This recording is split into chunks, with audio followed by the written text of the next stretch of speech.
Hang on, guys. Before we start this episode of West Underground, I just want to say, you see that little button down there? It says subscribe. Hit it. Hit it as many times as you want, but make sure you're subscribed and also hit the little bell. Cheers.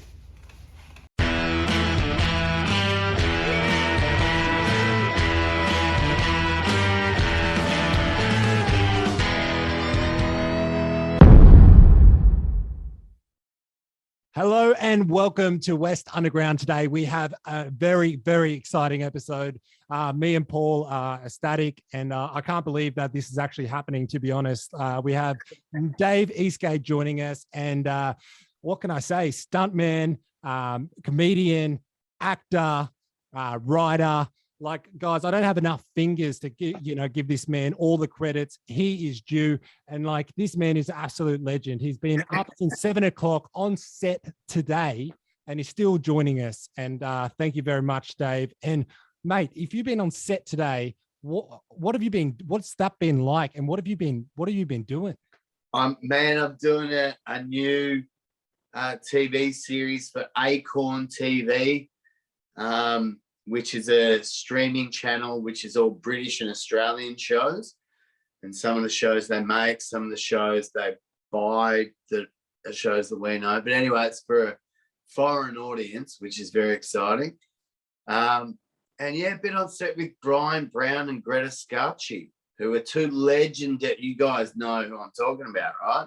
Legendary Australian actors. Very small role. I'm an extra. I'm an extra. No, I'm not. I've got lines, man. I've got a gun. So it's day 3 of shooting with these amazing and filmmakers across the board, like the director, the camera guys. They're top of the line, and just some of whom I've worked with before, but it's been really exciting. It's been really good.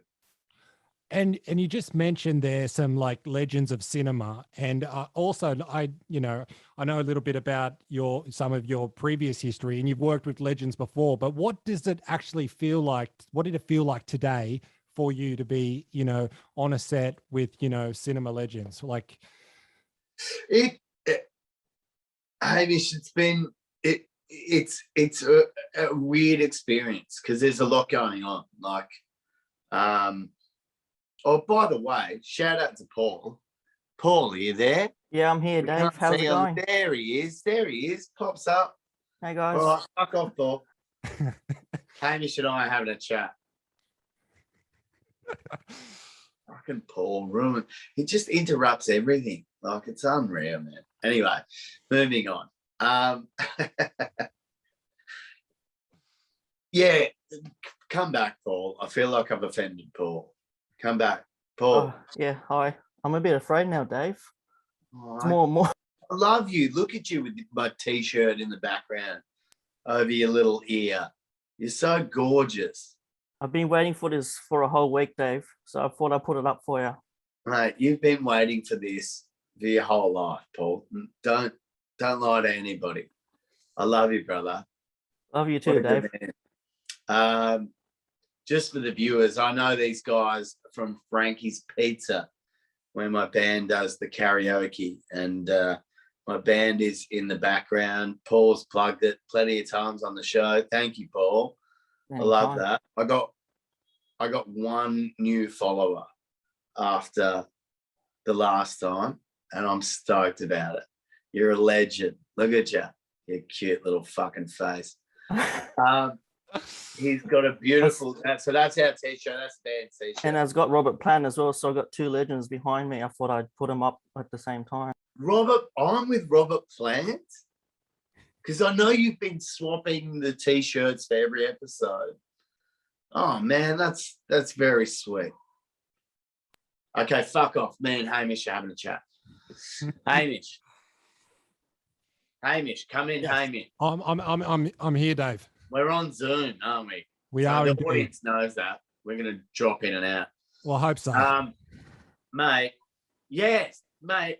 How does it feel? It feels fucking awesome, bro. It's really good, man. It's a privilege, and you know, it's a lot of hard work Yeah. that goes into that. So, yeah. Like, are you at a point now where I imagine when you started your career, especially in comedy, it would have been a very like hard start for those few years. But now are you at a point where you think, fuck, man, I'm living the dream. Like I'm living, what I wanted. You've got to that, to a position where I think, is very, very, like very competitive and very hard for a lot of people to get to. Are you, do you feel like, fuck, man, I've made it? Yeah. Now, no. But yeah, in the past, I've come to lots of places where I thought I've made it. Yeah. But that's not what it's about. It's very much it's such a cliche, but it's a podcast. We don't have a lot of time. It's a journey. It really is. Like, it's not a destination. There are certain milestones, there are certain achievements that you have throughout your life. But really, the learning and the growth comes from the mistakes. That's what it's all about. It's about having a crack and failing and getting up again and just chasing, that dream. Like, and so for a long time as a young bloke, I guess I was chasing this, there's a dream, but that's not how life works. It's never just going to be what you imagine it's going to be, and there's going to be good parts and bad parts. So yeah, it's like, I haven't made it. To answer the question, I haven't made it by any means, but yeah, I've made it. Of course I've made it. Fuck, man, I've played in a band, when Frankie's was still on, but we send each other recordings, and I'm doing TV with Brian Brown and Greta Scacchi, and COVID's sucked, but I haven't been able to travel, but whatever. Yeah, I made it. So it feels awesome. Talking about your expandable talents, where did it all start for you? Expandable talents is probably the best way to sum me up. I've got lots of expandable talents, Paul, but I started thank you. I started at Dreamworld. Well, I started in high school, I guess, doing theatre sports, or primary school, doing singing lessons and dancing lessons and stuff. When I grew up in Papua New Guinea, I went to a performance arts school, but it was like an extracurricular after school thing that I did. And Mum recognised early on that I like performing, and kind of got me interested in that kind of, as a discipline. It was my whole family's from the army, so my dad, my brother, my uncle, my grandfathers, great grandfathers. There's my brothers. I've got two brother-in-laws and a sister-in-law that have all served in the army, and my, it's crazy, right? But it's all about discipline, and so I got into performance. She obviously knew that I was precocious and extroverted and whatever, and kind of pushed me in that direction. Like, okay, there's an actual discipline behind performance, like learning to sing, learning to dance, learning to play music and all that kind of stuff was really important in my life. But the first gig that I ever got was performing at Dreamworld as a stuntman in the Bushranger stunt show. I don't even know if you guys are old enough to. How old are you guys? I'm 26. I'm Oh 22. Jesus! Oh Jesus! So what year were you born in, Paulie? 1995. That's when my God, that's my last year of high school. And getting into starting at Dreamworld, I started in December 1995. Yeah, December 95. And I got the job as a stuntman in the Bushranger stunt show, which I watched as a kid. It was this stunt show where you get on this boat in Dreamworld, this steam boat with the big paddle wheeler kind of thing, and it goes around this little man-made canal. You watch this Bushranger stunt show from the ship, and all these gunpowder fucking, shooting blanks out of revolvers, and like, oh man, I was 16, like 1995. I can't believe that's when you were born. God, I'm sorry, boys. I'm going back on it's a magical time. But but that was my first. That's how I got into it, man. Like, I lived on the Gold Coast. I liked performing.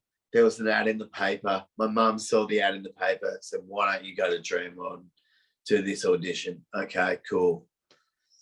And I did it, and it just opened my whole world up to this world of professional performance. I worked with these men and women who were singers and dancers and actors, and some of them had amazing careers, and some of them had are not performing anymore, and was one of that's but theme parks, 10 years. I don't mean to cut you off here, but I just had a question. You would have been, you said you were 16 when you started at working in the theme park, but you would have still been in school at that time. So how did you kind of balance, doing something like that, which I imagine is really, really fun, with, kind of schooling and all that? So that's the thing, is that in 1995, I was 16 years old. Yeah. So I graduated high school at 16 years old, because in Queensland, I see, you had to be 17 to graduate. That's right. Yeah. So, but now it's different. Now you are 18 when you graduate. It has been. I think we were almost, if not one of the last years where you graduated at 17. And so somewhere along with my schooling, because I have all these cutoffs with birthdays and all this sort of stuff, still do, but there was this, because my family was in the army, I grew up in Papua New Guinea and Queensland and Victoria, and I was born in New South Wales, and in my early years, we were traveling all the time, always. Before I was born, my parents and my brother lived in Syria and Israel, because my dad was a UN peacekeeper with, the UN peacekeeping forces, who lived in Israel and Syria and Lebanon and Jordan and Egypt and the Sinai Peninsula. And so because of that, I happen to be that guy in every year in school. There's always some kid that's like a year younger than everybody else. Yeah. So when all my mates were 17, they're getting their learner's permits, whatever, I'm like, so I spent my first year of uni when I was 17. you know, which is far too young. And I had applied. So my first year of uni, I got into the education degree at Central Queensland University in Rockhampton, which, by the way, sorry if I offend any listeners out there, Rockhampton is a fucking shithole, right? In Queensland, right? I mean, fuck. Like, I think you got a bad in Western Sydney, bro. Go to Rockhampton and tell me your problems, you know? And so yeah, it was kind of like, you know, my dreams are over because I couldn't get into the drama schools because at school, all I did was performance. I played in bands, started my first band when I was 10, first real band when I was 12, max, maybe, if you want to call that a real band. I don't know. But it kind of, it shattered my dreams. I applied for NIDA. I applied for QUT. I applied for James Cook University in Townsville. Didn't let me in. You know, I couldn't get a gig, you know, like I couldn't get into any of the universities. When I finally got into a university, I didn't give a shit about it anyway, because all I wanted to do was be on a stage. And so halfway through I had enough credits to relocate back to the Gold Coast to Griffith University and get into their theatre arts degree, where you would do a little bit of everything, I guess. But it was more kind of our lecturer, Mike Foster, who's still a really good friend of mine, and who ran the program.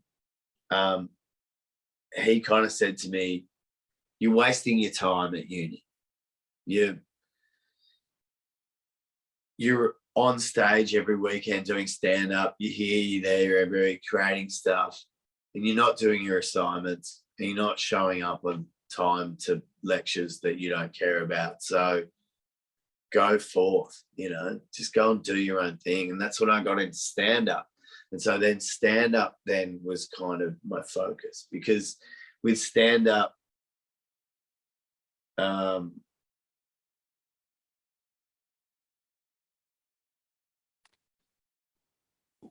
and what was that? Was there much of a stand-up scene at that time?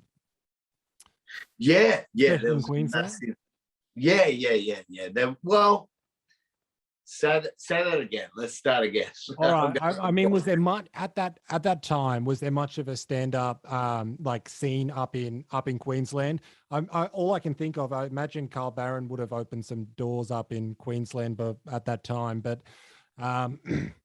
you know, how do you kind of do that too? Like just transition into stand-up comedy? Because I feel like that's something you need to almost have like a suit of armor to do, because I imagine starting out in stand-up comedy would be you know, a very, very ruthless, hard thing to do. Stand-up comedy is a platform which enables you to be your own writer, producer, director, and actor, performer. Yeah. And yeah, it's a lot of people are afraid of it, and it seems like it's this it's a big barrier for a lot of actors and performers that I think would be amazing stand-up comedians. Yeah. And they are just sworn off it, you know. So, and it also attracts a lot of maniacs. It attracts a lot of fucking delusional people, maybe, you know, me included. But it does allow you to produce, write, direct, perform, you know, and that's what attracted me to it. And that's kind of what I guess I've built my career around is just creating my own stuff, you know. What was your first experience like when you suddenly, you know, took that leap of faith in yourself, your abilities and stuff like that, to jump on a stage in front of people and be funny? I imagine you'd prepared, you know, weeks and weeks and weeks up to it, but I imagine when you start anything, you're not a master at it yet. You're only a beginner. But man, like, how did the bombs at the start of, or did you have any bombs? Like, was it a tough gig to begin with? Oh, actually, to be honest, no, I was pretty good early on. Like, it took me a while to bomb. I knew what I had. Like, I wasn't going up on that stage, but also, I guess, I mean, depends what you call a start. No, I guess I kind of eased, because I had the dancing and the singing and the move, like just being able to move, and I was very energetic, and I had like, you know, I had this, I knew what I wanted to be. I wanted to be explosive, and I knew that, because I guess that was the armor. When you talk about the armor was my confidence in what I was doing. And so I kept things pretty simple, and I did, I went on Hey It's Saturday. Do you parents probably watch that show, right? Like in the late 90s, I went on Hey It's Saturday. And Paulie, Yeah, are you that's still here. with us? Yeah, I'm here, Have mate. you I'm just seen listening to. Hey It's Saturday? Yeah, I think I've seen a few of your clips on YouTube from that show. Well, they wouldn't let me put it on YouTube. Oh, really? I thought I saw something. Nah, Might have been something else then. you're a Oh, yeah, liar, I've heard Paulie. I've You're heard a of the show fucking though. liar. You're a liar. I've heard of the show though. You're Yeah, out. I've heard of it. Get Paulie off the podcast. No, I'm joking. No, but so that was yeah, so Red Faces was a segment on Hey It's Saturday where they judge new talent, you know, and it was awful, god awful acts. Anyone could get on that thing, right? Just weirdos and desperados like myself, you know. And so I entered that, and that was our big thing. But even all the while, though, I was working on a day job in the theme parks. Yeah. And that really helps me build my confidence and build my like invaluable. I did 10 years at theme parks and 5 years in Japan,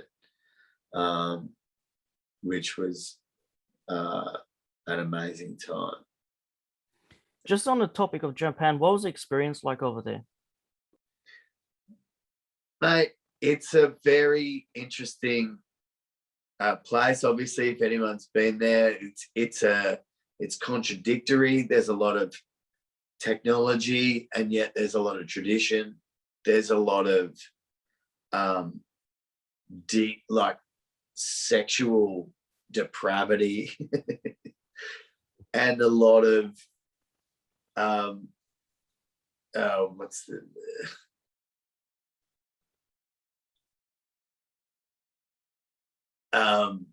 Culture? no, what's the word? Oh fuck! But sexual reservations. Yeah, you know, I guess. What's the fucking word? Give me 1 second, boys. Give me 1 second. Cut this shit out. Give me 1 second. Okay. I was thinking cartoons and tentacles, but Yeah, you're right. There's a lot of cartoons and tentacles. It's crazy. There's this amazing kind of prudishness. You know, they're so prudish because they cover all the genitals in the porn.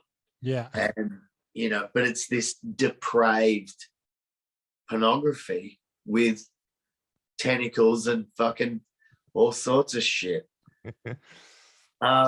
and so yeah, so there's a lot of contradictions in the culture. It's like they're very welcoming and wonderful, and also a little bit racist.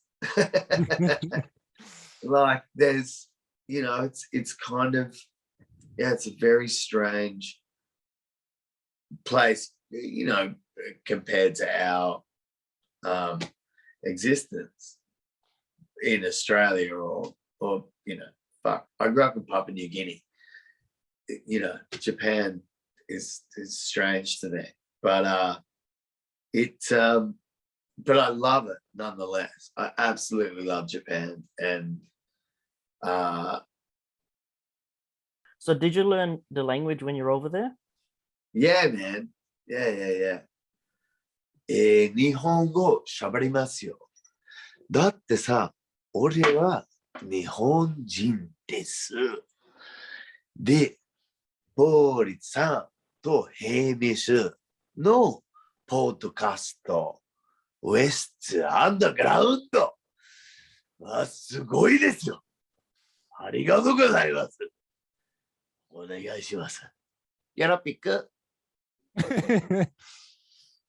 No idea what you said, but konnichiwa. Nah, you can translate it, man. I'll translate it for you. I said you guys are great. Oh, cheers. Oh, thanks. And I to hear love you. your podcast, and I'm very honored to be a part of it. Cheers, Dave. We might translate it anyway, just in case. Oh, the subtitles But, have been up lately. Hey, Dude, Dave, this website's on. I've got one question for you. Yeah. Paul's jumped to Japan, but we were just in Queensland. So what was kind of the motivating forces and the drive to pack your bags and go to Asia?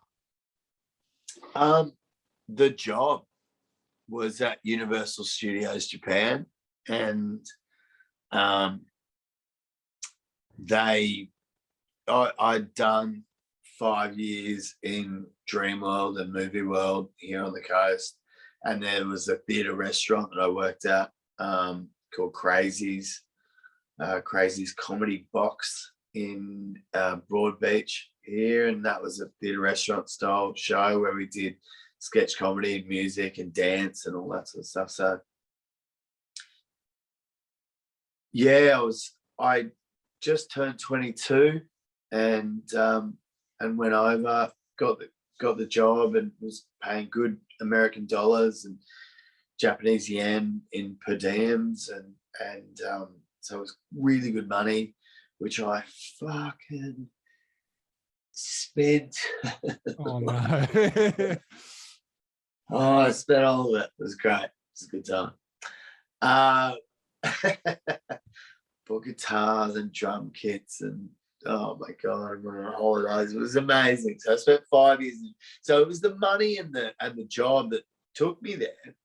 But then once I was there, the culture and the ability back then, they've stopped it now. There's one guy who ruined it for everybody, but you used to be able to go and do gigs outside of work as long as you didn't get paid. You know, and this is 20 years ago. So, you know, cash was a thing. Cash isn't a thing anymore. Anyway, so yeah, it was crazy. I was playing in Japanese punk bands and doing Japanese stand-up comedy and yeah, performing and doing, you know, just writing music and writing comedy and music, and it all seemed to kind of, for me anyway, it just all seemed to work together, you know. The comedy and music go together, Dave, hand in hand, because I this lockdown, especially in Sydney, I've exhausted my Netflix for all the comedy specials I can possibly find. I've watched so much, but one parallel, like I play music, and anyway, when I'm watching this, one thing I've taken away from it, I suppose, in this lockdown is like after a while you can start to see the mechanics behind different writers, and it kind of, and I imagine musicians probably have a closer link with comedians than maybe other art forms. I'm just wondering, do you think it goes to like hand in hand together. Like when you're writing a joke, you have to obviously have a, you know, a punchline, and you also kind of have to have a part of it where you're setting up the joke, and then it's kind of like writing a song. Is it like that? Because I'm just an observer watching it, and I'm wondering that I can see a huge crossover between the two. Yeah, it is. It really is. It's about, you know, it's and so is acting. So it's telling a story. You know, at the end of the day, a joke is a story, and it's, you know, it can be a really short story, you know, or it can be quite a long protracted story. But along the way, with comedy, you've got to pepper it with some laughs, you know. It's a good, and that's the thing. There's people that do one-liners, and there's people that do storytelling, and you know, a lot more long form kind of material. They call it confessional comedy, which is, you know, people talking, you know, about very personal stuff, which I kind of I dabble in a little bit, but I'm more kind of I don't know. I mean, my hit song is called Little Dick, so maybe it is. Maybe I'm perfectly confessional, but anyway. Yeah, it's a tough gig. It's a tough gig, but as I say, you know, you're in control, you know, and the things, you know, like what I did today, you know, we talked about at the start of the podcast, was, you know, I was on set making a TV show, and you know, it's one episode of a TV show, and this is 5 minutes in that one episode of the TV show, and it takes fucking forever to make. Like, it's just, you know, there's so many moving parts in that, and so as an actor in that show, you're just a chess piece. You know, you're being moved around. You're being told what to say, where to stand, how to stand, how to say what you're saying, and also a lot of that is you offer that to the director. Like, you turn up on set knowing what he's gonna want because you've read the script, and you know, like, it's not, you're not a robot, I guess, but you know, you have a certain amount of creative control with working in film and TV. However, you're a part of a bigger thing. You're a small part. You're a small cog in a bigger wheel. And with stand-up, you're on your own. Yeah. You know, even in a band, you've got other people. Everybody pulls together, and you all have a common focus, and there's a collaborative thing. Whereas stand-up is very much, and that's why it's so competitive. And to be frank, it's quite a toxic culture within the community. You know, within stand-up, it's very cliquey, and everyone's out to snipe at everyone else because, you know, you're all on your own. You know, it's every man for himself out there, and every person for themselves.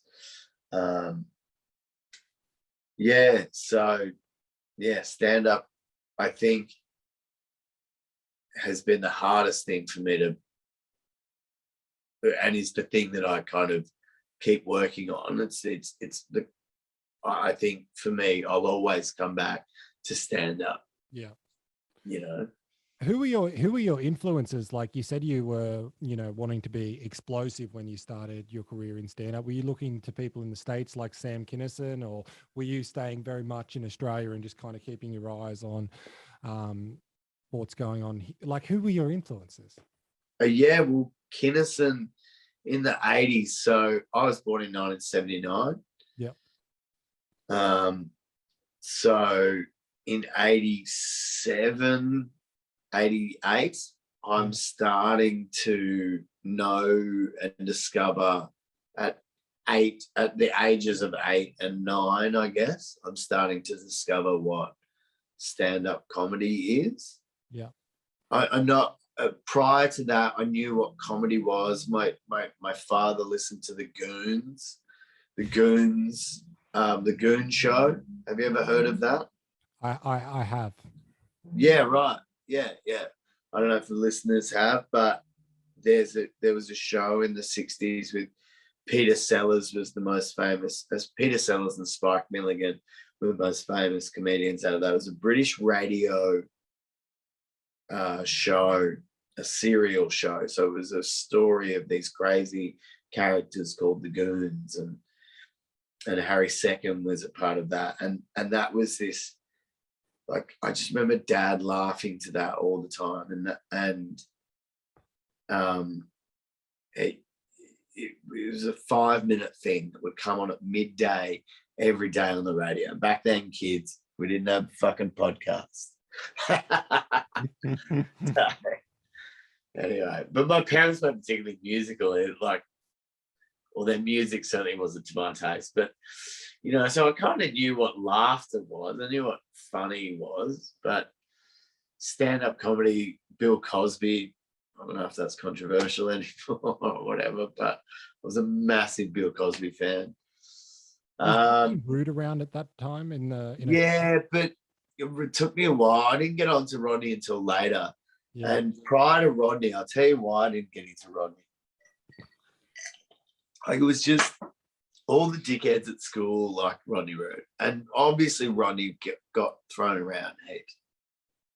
But I think by the time because back in those days you would tape tapes and give tapes to people. Kevin Bloody Wilson was. So I got on to Kevin Bloody Wilson probably before Rodney. I never got into Rodney late because it wasn't as easy as just Googling someone. You just had to get what you got. But Kevin Bloody Wilson, even I got into later, because I just didn't have access to it. I grew up in New Guinea as well. So it was more Eddie Murphy, raw.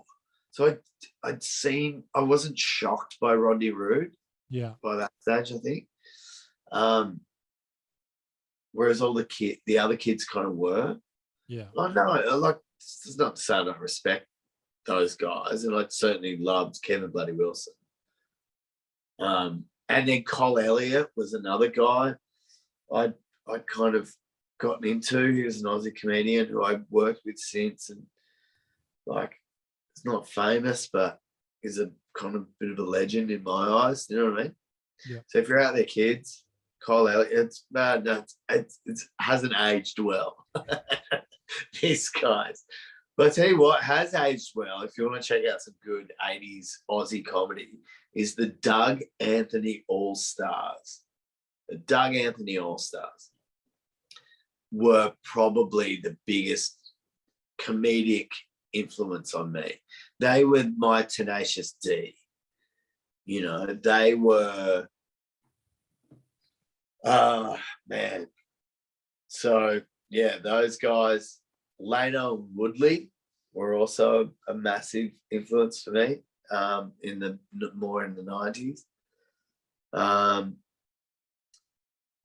But yeah, it was, those pretty much, I always kind of cite those two acts, and they were duos and trios, which is what the kind of comedy I did in Japan was always in a duo or a trio, and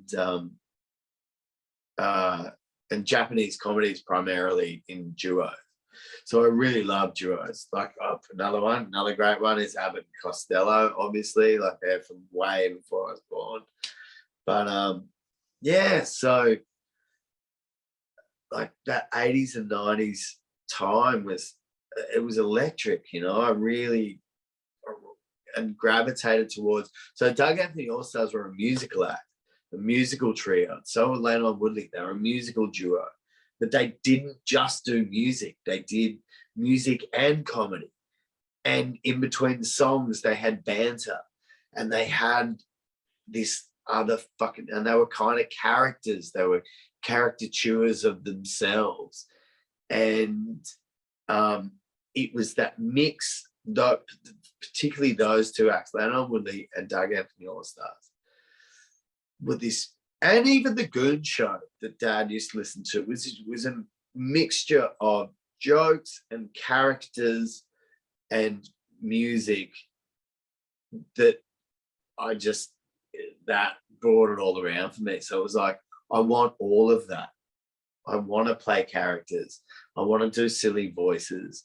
I want to sing and make music and sing funny songs. And I want an audience to laugh, you know? Was that a good strategy at the time? Like, is it better in comedy to have your eggs in lots of baskets or in one basket? Oh man, there's a lot more successful comedians than me who have stayed in their lane, and you know, like, it's not. And again, I want to stress that, like, it's not all glitz and glamour by any fucking mean, you know. But I'll say that again. It's not all glitz and glamour by any fucking means. It's just not. Yeah. It's just not, man. You know, it's,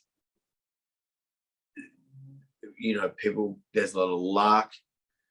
There's a lot of politics that's involved in success. There's a lot of hard work. There's a lot of ups and downs. There's a lot of shitty gigs. You know, there's a lot of shitty gigs. Is there one that comes to mind that's kind of funny, like a good story to tell? Yeah. There's a couple. Once in Birmingham in the UK, I bombed really hard in Birmingham and the crowd booed me off the stage. I did a gig at the Download Festival in the UK. Yeah. In front of like 1,000 people.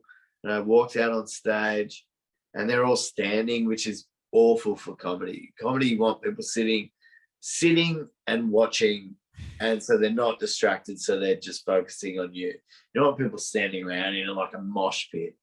And you're never funny.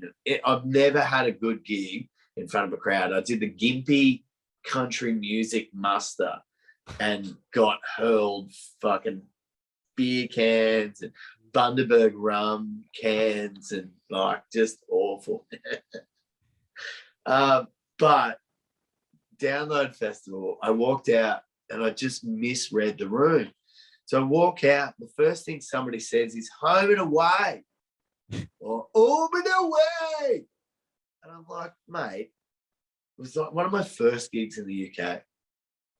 And I've gone, mate, that's the fucking dumbest heckle I've ever fucking heard. You're an idiot. What, like, I can't remember what I said, but it was along those lines. It was maybe funny, maybe not.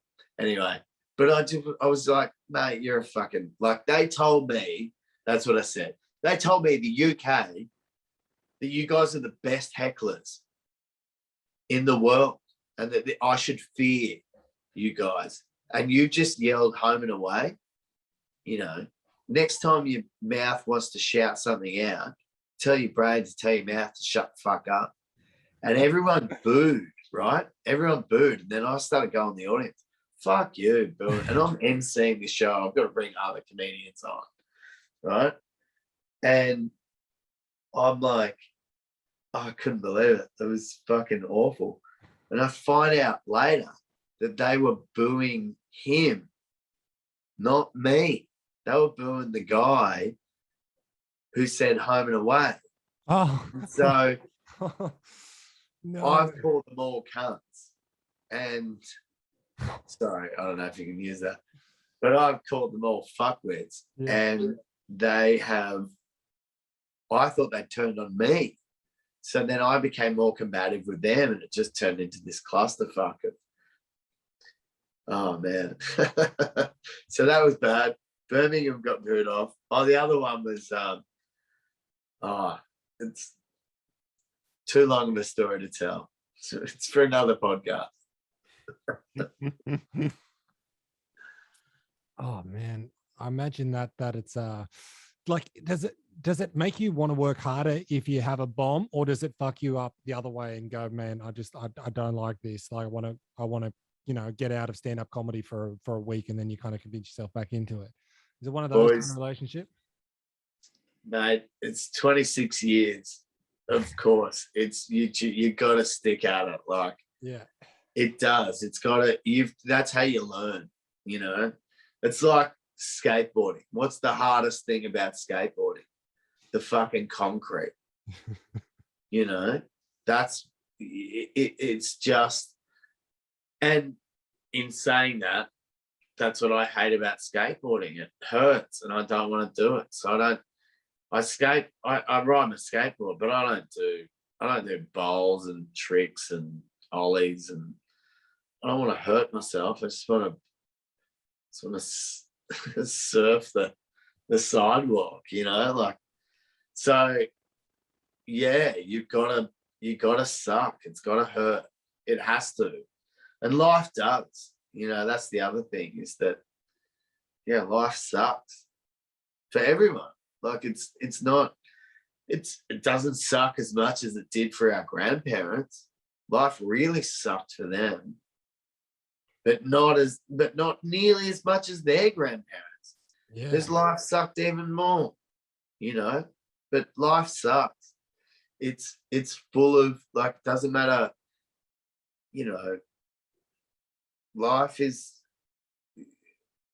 you know, it's hard. It's hard, but that's what's also, equally, to round out that thought, that's what's beautiful about life, because life is also fucking awesome. And, you know, it is a journey, not a destination. And I'm blessed to have, fuck, what a dumb thing to say, but I'm #blessed about, you know, where I'm at in my life. But, you know, so is my sister, you know, who's a school teacher. And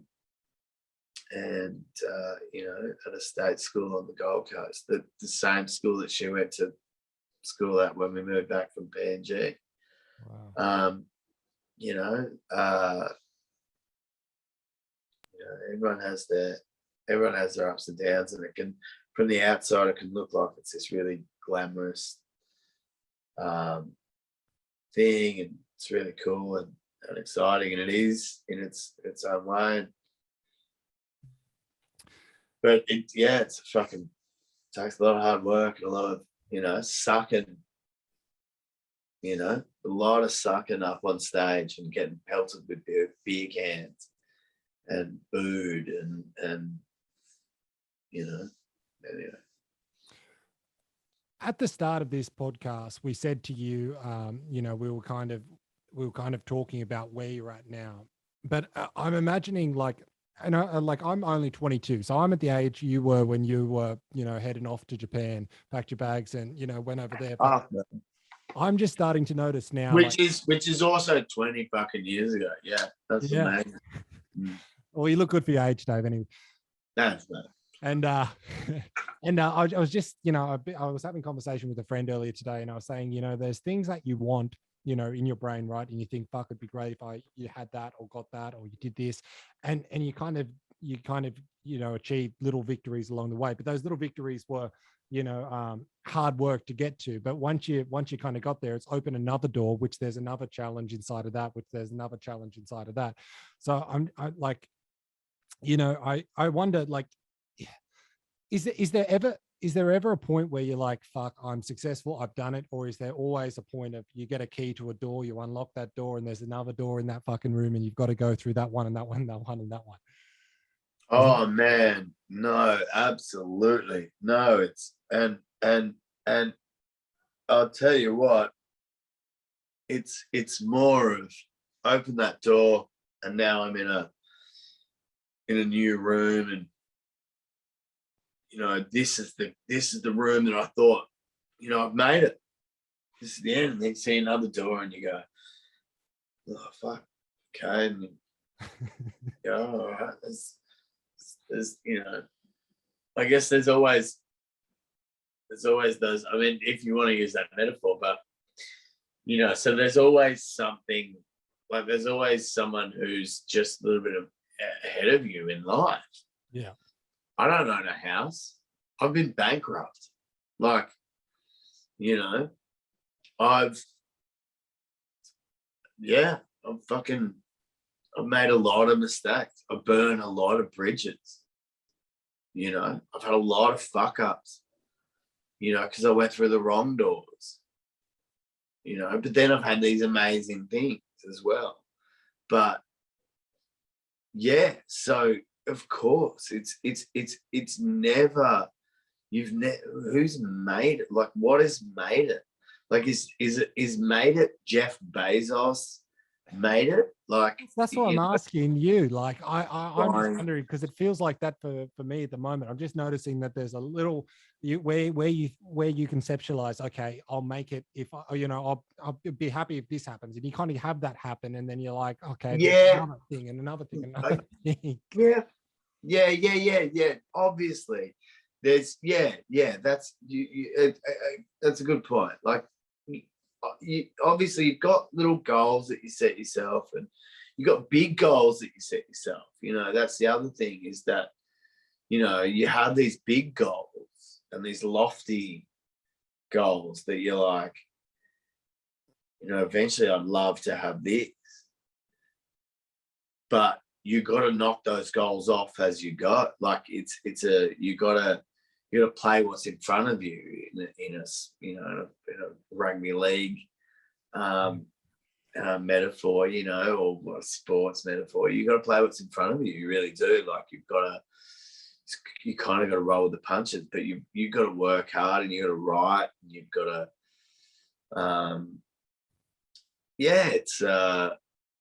it is a long journey. And a guy I worked with today, Marco Cinegallia, is an amazing stuntman, an amazing stunt coordinator on a lot of, and he was my stunt double today on this TV show. And he's also a filmmaker, and he's also a Groucho Marx impersonator. I met him 20 years ago at Movie World, and when I worked at Movie World, and he, back then he was an amazing stuntman, but he had a couple of strings to his bow, and he kind of, but also, like, he's saying to me today, like, he's 50, I'm 42, like, and it just goes so quickly,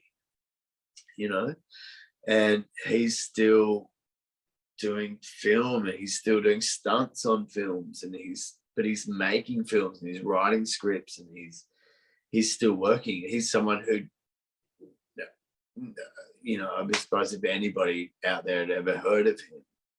But we also, within the industry, particularly the stunt industry and the film industry, like, a lot of fucking people know who this guy is. You know what I mean? Yeah. And so for every superstar and fucking, whatever that's out there, there's plenty of other people that are floating around that are very, successful and professional and constantly working, and it's a hustle. It's all the fucking big. It's one big motherfucking hustle, and you can be at the top of the fucking pile one day, and you can be at the bottom of the fucking pile the other day. It's ruthless. It's ruthless. So there's never any sense of, and if you do have this, like, complacency, I think this idea of making it is this idea of complacency. That's where I'm happy with that. And I'm happy with all of it. Like, nothing ever happens. Like, I had a fucking really good run. You know what I mean? Like, fuck it. But no, but also, I don't know if I could live with myself if I wasn't trying to create shit. Yeah. Like, fuck, that fucked up. God damn it. I'm bankrupt. I'm back to square one. How do you get out of that, Dave? Like I've had experience where the you know, where the staircase goes down, and I'm just wondering, how the fuck do you pull yourself out of that hole sometimes? You be honest with yourself. That's where I guess it has to start, with honesty with yourself. Where are you at? What are you doing? What are you doing wrong? You know, what have you got? You know, what are you doing right? What have you done right? Do that. You know, and that means, you know, it comes back to simple shit. Control what you can control. Eat what you need to eat. Drink what you need to drink. You're in control of what goes into your body and what comes out of your body. And that's it. Yeah. You're in control of only what you can control. So, you know, you just got to suck it up.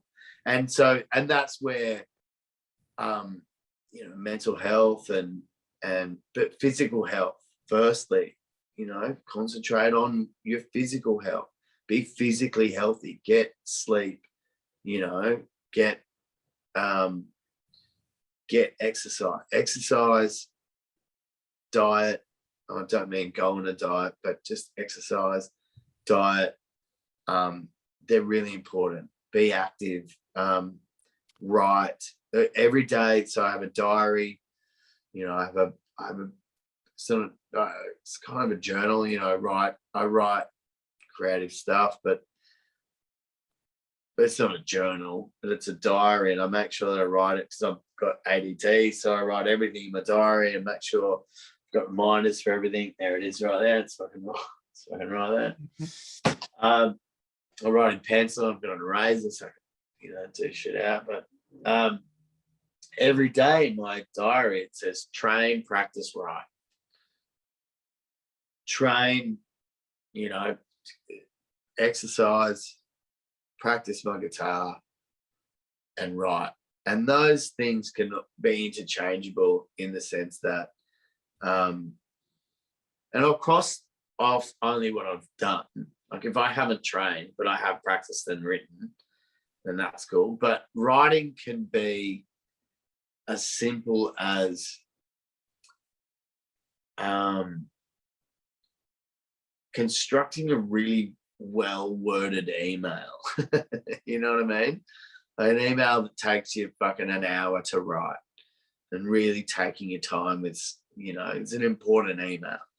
You know, that can constitute, for me, that's writing, because that's working with words. And where do the words go? And how do I construct this? This is a really sensitive topic, or this is a really sensitive email. I don't want to come across as a dick. How do I construct that? You know, what words do I use? You know, so yeah, you know, or it can be, well, today I had a conversation with my guitarist about the music that we want to create moving further, you know, and it's just a conversation, but that's writing, you know, that's creating.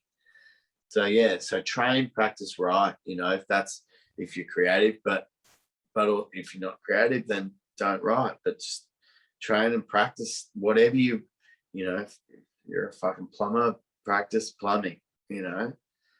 Working is practicing, you know. It's also, but train, you know, go and exercise, do some push-ups, get you know, get stronger.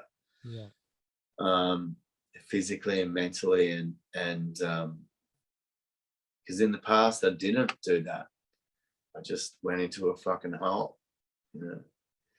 And so yeah, so that's my, I think that's really good I guess advice.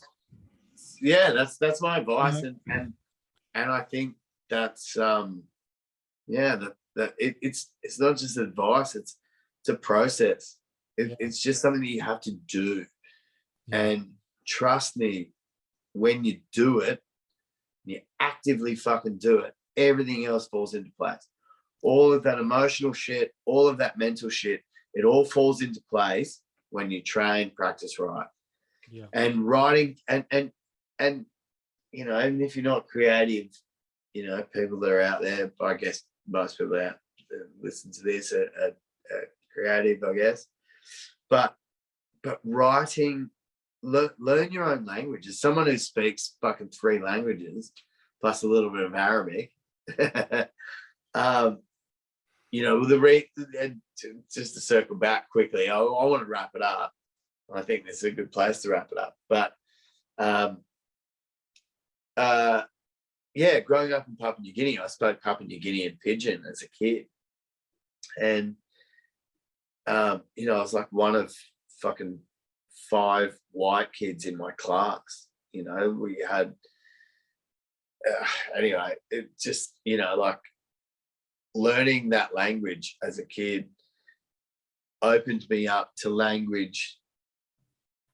Like, so when I went to Japan, I picked up Japanese really quickly because I already had another language. And then since then, and Paul, you would know this, you know, how you've seen me speak Arabic. And by the way, Yeah, it's like Arabic where everyone says, if you've been to a Bankstown high school, where you just pick up the few words. But the way that Dave Eastgate does, it makes it sound fluent, and he just adds a bit of gibberish in between words, but it sounds legit. So the way he does things, it's really funny. Did Pierre teach you that, Dave? Pierre did, but also I did a gig for the army in Egypt and Dubai before I met Pierre, actually. Yes, it is well before I met Pierre. Oh, no, there's another story about Pierre which I won't share, but I'm going to cut that. Just cut that. I'll tell you guys off camera, but it's too long and involved. We'll talk about it another time. No, so way before I met Pierre, I went to Egypt with the Australian Army and did some gigs in Egypt and Dubai, and that's where Boner Contention was formed. You've got the T-shirt in the background there. I've always wanted to know how was it formed, because I've asked the other guys and they always, we met Dave.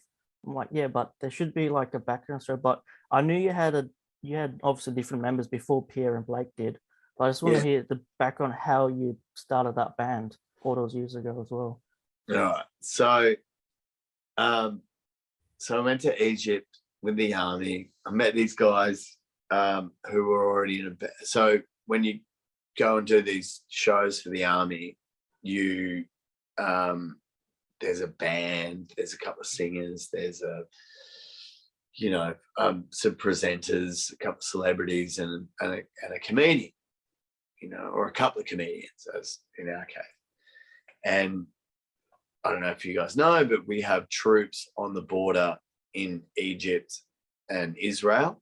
At the border of Egypt and Israel, there's Australian troops that monitor the peace between Egypt and Israel.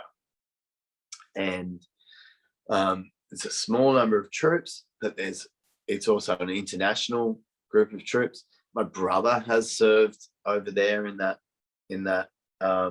place. It's in the Sinai Desert. And to get there, you fly into Cairo and you drive across the peninsula of the Sinai Desert. It's amazing. It's incredible. So anyway, I met the band there, and then that band, I said, why don't you guys be my band and we'll do Boner Contention. We did that. And then I met Jordan McDonald from Frankie's Pizza, and I met him when I was a stand-up comedian. I was doing stand-up comedy in like 2010, I think, maybe. And he was a barman at one of the stand-up comedy venues that I did. The other band kind of did their own thing. We just kind of broke up, and then I put on a show for the comedy festival As a solo artist, my first show at the comedy festival was I wish I had a band. And then I thought, well, I guess the next show that I have to do has to have a band. So I created a band and we did a show called Rock and Roll Glory Hole. And there was at the time, just before I put the band together, there was another band from Ireland called, check these guys out, called Dead Cat Bounce. Dead Cat Bounce. And it's the meaning of that escapes me, but it's something to do with financial markets anyway. Dead Cat Bounce with this Irish band, and this comedy band, and they came out and they had an electric drum kit, which I have an electric drum kit, and I just loved the way they did shit. And we did all these shows at the Sydney Comedy Store together, and we're staying in the same hotel, and we're having just on the piss one night, having this great night. And their drummer Darren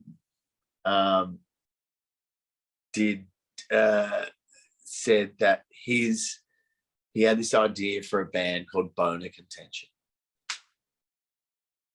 and I said that's the best name in the world.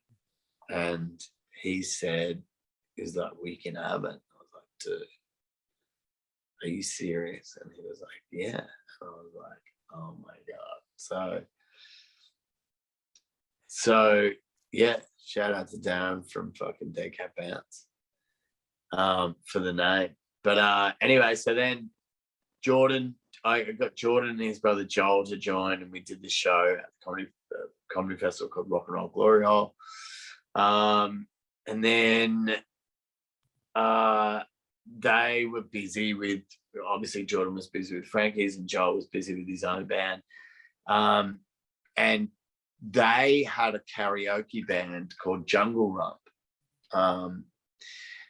And they had a host of their show. You know, they had this rock and roll karaoke thing. It was all, you know, it's all Jordan, you know. And you know, Joel from the world famous Frankie's house band. Yeah. And so yeah, so they had this karaoke thing, and they were like, "Look, we've got this new bar, Frankie's Pizza, and Joel's gonna do the house band. Do you want to do the karaoke band? We've got to get in between." Oh, fuck, there's the in between that.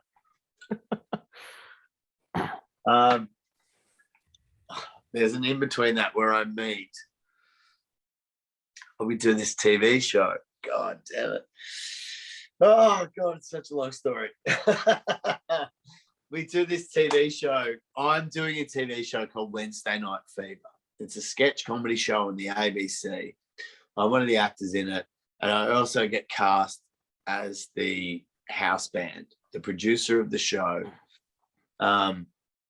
came and saw Rock and Roll Glory Hole at this comedy club in the comedy festival, and loved it, and wanted to have us as the house band of his new show. And we did that, and but Joel and Jordan couldn't do it, so I had to find a drummer and a guitarist. I had a bass player in Andy Darsana. Shout out to Andy Darsana, who was the bass player out of the Jungle Rump karaoke band. So me and Andy were a team, and then Andy suggested a couple of people, and a couple of people suggested a few people, and I called this guy, and it was Ben Grant, who's a guitar player from Western Sydney, and his brother Andrew Grant, who's a drummer. And I got the both of them in. We recorded an album with that lineup with Ben and Andrew, and then Ben couldn't tour, and Ben couldn't commit to the karaoke thing, and for various reasons, and and we needed a guitar player. And Andy Darsana, because we got off this karaoke thing, and Andy Darsana kind of said, oh, there's this guy that I play in a band with called Big Way Out. And there's this guy, Pierre Ishak, who can play guitar. And he brought Pierre in, and then Andy left because Andy had to go. He's had a kid, and he's only just recently had a kid, but he had him and his partner were looking to settle down, and they moved away. They moved out of Sydney. Hang on, Dave. Can I just say one thing? Is when we had Pierre on, Pierre told a different side of this story where you guys met at a Metallica concert. Well, man, go back and listen to that story. I won't tell that story. That was the story I was trying to avoid before. Yeah. So was that the first meeting? Yeah, that's exactly what happened. Like, Pierre was in the crowd and he wanted to get into the VIP area, and I was in the VIP area, but yeah, through a set of circumstances that was, like, so lucky to be in that position. But yeah, I've been backstage with Metallica a few times, and is Pierre Kirk Hammett like? and so that's the beautiful thing, is that it's an amazing fucking thing where Pierre's this guy. So that was the thing about Bone of Contention when we started at Frankie's Pizza. Pierre and I didn't know that this had occurred. We had no idea. And then and it was Andy Darsana, the old bass player, he said to me to tell Pierre my Metallica story, which is how I met Metallica. We'll save it for episode 2. But he was like, anyway, I told my story, and then he started telling his story, and then it kind of merged, and like, he was like, are you that guy? And I'm like, yeah, I'm that guy. And he's like, I'm this guy. And I'm like, you're that guy? Oh my fucking God. He's like, do you remember these 2 guys? And I was like, yeah, I do remember 2 guys grabbing me and going, can you get us in? And me going, no, I can't get you in. And this fucking Kirk Hammett looking guy going, I'm in a Metallica tribute band. I'm going, no doubt you are, brother. Like, no doubt you fucking are. And, and it's just so wonderful that he's such a Kirk Hammett fanatic that, and one day I was hoping to do it for this tour, but COVID intervened. I've got some connections in the Metallica camp. Actually, Kurt gave me his email address. He never wrote back.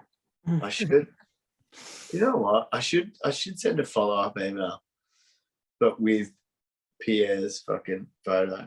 Oh man, that'd be legendary. It's just so good. Pierre's so good. Kids out there, go and check out my YouTube page, Dave Eastgate. Check out my Instagram at Dave Eastgate. Check out all the fucking MySpace, Tinder, Grindr, adultmatchmaker.com, OnlyFans, Mingle, Paul's on it all. Oh yeah, I'm subscribed to everything, mate. It's cost me a fortune to keep you. Paul's on my OnlyFans. It keeps going up every month, but it's worth it. We'll put that link in the description. He's in, man. It's, Hamish, you're gonna get on my OnlyFans. It's where you pay. You pay me to watch you wank. And I just watch. I don't do anything. I just watch you wank and shove dildos up your ass. And I wank is basically what happens. But But yeah, so for Fans those out page. there, if you don't know Pierre is, check out all my socials. You'll find Pierre. He's the Kirk Hammett of he's the Lebanese Kirk Hammett, and he's my Kirk Hammett. He's my bone of contention. So yeah, so there's the story, boys. That's Fine. the story so That's far. good. I hope you guys have had some fun tonight. I've had a ball. Oh, good to hear, Dave. It was good to get you on as well, man. I've been looking forward to you all week. Thanks, man. Thanks for having me on, Paulie. And get the fuck off my screen. Go back to Hamish. All right. So do you want to wrap it up here? But before we do, I just want to say for the entirety that we've done this podcast, Paul told you briefly at the start, when we first started this podcast, I watched the Ronnie Chang TV show that they had on Stan at the time about him being an international exchange student. And I was like, dude, there's this crazy guy in that show that's like this Aussie party dude who's teaching everyone how to party. And I was like, fuck, what an energy. I wish we could bring some of that to the thing. Anyway, then Paul goes and has a look at it. And he goes, that's Dave Eastgate. That's the guy on my shirt. And then ever since then we've been going, Paul's like, we have to have him on the podcast. And now it's finally fucking happened. Oh, boys, I'm so stoked. And thank you so much, man. Thanks for having me on. I love what you guys are doing. Fucking Western Sydney representing. I'm a Gold Coast boy, bro. My postcode is Surfers Paradise, bro. I'm 4217. I'm in Benoa. It's like, do you know how like Condell Park is like Bankstown, but it's not Bankstown? Well, don't give my address away. So see, he's in Condell Park. I fucking live. Yeah, Hamish is in Condell Park. For me, man, Bankstown and Condell Park. My auntie lived in Condell Park, and she worked at Bankstown State High in the admin at the school, and my cousins went to Bankstown High, and or maybe Condell. Is there a Condell Park State High? Yeah, there's a Condell Park High School. Yeah. Oh, they went to Condell Park then. But I know my auntie Gwen worked at Bankstown. But there is a Bankstown State High as well, isn't it? Yeah, I think there's Bankstown Girls, but there's no boys' school anymore. It's just a primary. They're primary schools now, yeah. Oh, but there was back in the 80s. Yeah, I heard about that. There was, yeah. So yeah, man, that's where I used to, for me, Sydney is Condell Park, from when I was a kid. We used to go and visit her from New Guinea and all that sort of shit. So yeah, man, Western Sydney represent, boys. Thanks for having me on the fucking podcast. Thanks for agreeing. Man, keep that shirt hanging high. I will, mate. I think I might have to put in a frame after Frankie's clothes, I reckon. Hey Dave, I reckon you need to send him another one, because I see that. I've got two necklaces of his, but one of them broke. Actually, I lost one at Frankie's and then had to fix up the second necklace. So I've got one necklace still. Paulie, what I'll do, I'll sign your tits. Oh yeah. And then you get it tattooed. Okay, all right, I'll put on my arm somewhere that might be good. No, get on your tits. Okay. I only autograph tits, Paulie. Yeah, that's true. That is true. Yeah, especially yours. So I'm gonna autograph your tits, and one on each tit. It gives me an excuse to see you now. Yeah, exactly. And then you gotta get it tattooed. We'll fucking go. Good on you, boys. Hey, thanks for having me on.